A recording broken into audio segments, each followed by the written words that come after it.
유승민 작가와 함께합니다. 어서 오세요. 안녕하세요. 오늘 어떤 내용일까요? 네, 야, 너 탄핵시켜버린다 라는 말을 초등학교 3학년 아이가 같은 반 친구한테 했다고 합니다. 갑자기 야해서 저보고 저한테 하는 얘기인 줄 알았는데. 아닙니다. 초등학교 3학년이? 네, 10살인데요. 뭔 소리예요, 이 얘기가? 12월 3일 이후로 교실 내에서 아이들이 쓰는 말들의 변화가 생긴 겁니다.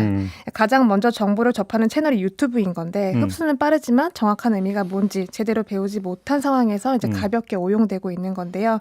개학 첫 주인 만큼 요즘 교실에서는 어떤 말들이 오갈까 취재해봤습니다. 그러면 야, 너 탄핵시켜버린다라는 말은 주로 어떤 상황에서 나오는데요? 일상에서 비일비재하게 쓰인다고 하는데 한번 그래요? 네, 네. 직접 초등학교 교사 이야기로 들어보시겠습니다.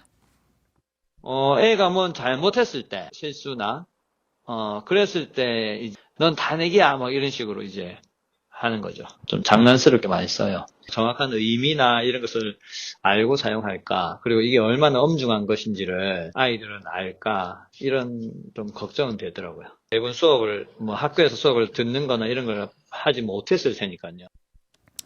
네, 이렇게 뭐 탄핵, 계엄, 내란, 동조 같은 단어들이 폭동 같은 단어도 마찬가지지만 학생들이 더 이상 말하기에 낯선 단어가 아니라는 점입니다. 이 집에서나 학교에서나 아이들이 가진 호기심에 대한 갈증이 채워지지 않기 때문에 그 호기심을 유튜브나 틱톡 같은 채널로 채우는 건데요. 이 가장 쉽고 빠르게 그리고 자극적인 형태로 그냥 흡수해버린다는 점이 좀 문제로 대두되고 있습니다. 그럼 선생님이 야, 너 그런 말 쓰면 안 돼. 이렇게 좀 바로 잡아줘야 되는 거 아닌가요? 네, 그러면 이제 왜요? 라고 물을 텐데 그 이유를 설명하기가 좀 꺼려진다라는 거죠. 아, 그래요? 네, 왜냐하면 그 지난해 12월 3일 이후로 그 교실 안에서 뭐 탄핵이라든가 계엄 관련돼서 수업을 하거나 관련된 말을 했을 때 바로 민원이 들어오고 또 교장실에 불려가고 부패공익 신고를 당하는 일들이 있었습니다. 쉽게 하면 선생님한테 이런 상황은 입도 뻥끗 말라? 네, 정치적 중립 의무다라는 예, 건데요. 예. 녹음을 해서 이제 극우 유튜브한테 제보를 한다거나 극우 커뮤니티 사이트에 올라가는 사례들도 있었다고 합니다. 그래요? 네, 그렇기 때문에 탄핵 선고일이 뭐예요? 라던가 뭐 탄핵이 인용되는 게 무슨 뜻이에요? 같은 그런 기본적인 질문을 던져도 이제 선생님 입장에서는 딱히 해줄 수 있는 답이 이제 없는 거죠. 굉장히 조심스러운 상황이고 예. 사실 아이들과 이렇게 대화를 나눈다라는 거는 상당한 그 결심이 필요한 상황까지 이르게 된 겁니다. 예, 보통 초등학생 그리고 중학생들 사이에서 이런 모습들이 종종 보이는데 고등학생 같은 경우에는 또 다른 의미로 심각하다고 합니다. 긍정적인 면에서 보면 뭐 비상계엄이라던가 어떤 현대사에 대한 관심도가 높아진 건 맞지만 문제는 편향적인 정보만 받아들이고 있다라는 점이죠. 그걸 그거 유튜브 채널에서 받는다? 네.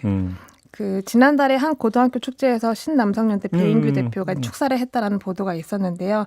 그게 비단 그 학교만의 문제가 아니고 실로 많은 학생들이 극우 유튜버를 연예인, 영웅처럼 여긴다고 합니다. 영웅처럼 여긴다고요? 네. 예. 그들이 보여주는 모든 행보가 학생들한테 어마어마한 영향을 미치고 있는 건데 가령 얼마 전에 그 배인규 씨가 이대 시국선언 현장에 난입해서 학생들한테 폭력을 휘두르고 또 밀쳐서 넘어뜨리는 그런 난동이 있었는데요. 그 영상을 보고 이제 학생들이 이렇게 말을 했다고 합니다. 직접 들어보시죠. 와, 저기 여대 가가지고 저렇게 깽판 치면 돈 버는 거야? 이렇게 말하는 거예요. 그러니까 그게 너무 서글픈 거예요. 아, 이게 얼마나 큰 범죄고 이런 것보다 저렇게 해서 돈을 벌려고 갔다라고 생각을 해요. 고등학생 정도면. 아, 저렇게 돈을 버는구나. 근데 그게 서글픈 거예요, 저는. 야, 바로 잡아야 될 게 한두 가지가 아닌 것 같은데 이러면? 네. 그리고 뭐 개학하고 이제 첫 주인데요. 바로 엊그제 이제 이런 질문이 나왔다고 합니다. 예. 김구가 진짜 중국인이 맞느냐라는 질문이 나왔다는 건데 예. 이 주장의 근거가 뭐냐라고 물었더니 유튜브를 틀어준다는 거죠. 그 유튜브 영상을 틀어줬다는 건데 이렇게 학생들 사이에서 혐중 정서가 퍼지고 있는 상황에서 이제 즐겨보는 유튜버가 김구는 중국 사람이야라고 하니까 이제 저런 질문을 정말 진지하게 물어온다는 겁니다. 예. 또 한 명도 아니고 거의 반의 대다수가 이런 반응이라고 하는데요. 직접 고등학교 교사 이야기로 들어보시겠습니다. 저는 그게 좀 우려스러워요. 얘들이 이번에 그 12.3 내란 사태 이후에 가장 많이 달라지는 것은 네. 다른 것보다 극우적인 유튜브에서 회자되고 있는 그것이 지식이든 정보든 이런 것들이 상당 부분 광범위하게 퍼져 있다.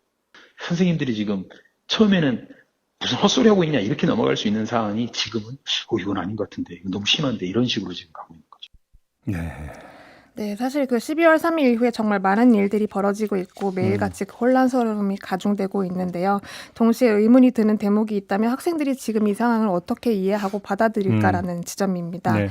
호기심을 충족할 수 있는 곳이 학교여야 하는데 그 교육의 부재가 결과적으로 뭐 우스갯소리로 나오는 탄핵이다, 내란이다라는 말들이라거나 김구는 중국 사람이냐라는 질문이라고 한다면 사실 그 교실 안에서 정치적 중립 의무라는 단어가 어떻게 존재할 것인가에 대한 좀 고민이 절실한 시점이라고 볼 수 있습니다. 학생들은 이렇게 노출되어 있는데 학교 선생님들은 정치적 중립을 지켜야 된다고 그러니까 입도 뻥끗 말라고 지금 압박받고 있다. 네, 말도 그럼- 못하는 상황입니다. 그럼 어떻게 흘러갈지는 자명한 거잖아요. 그렇죠. 문제가 좀 심각한데요. 그러면 네. 알겠습니다. 유승민 작가와 함께했습니다. 수고하셨어요. 고맙습니다.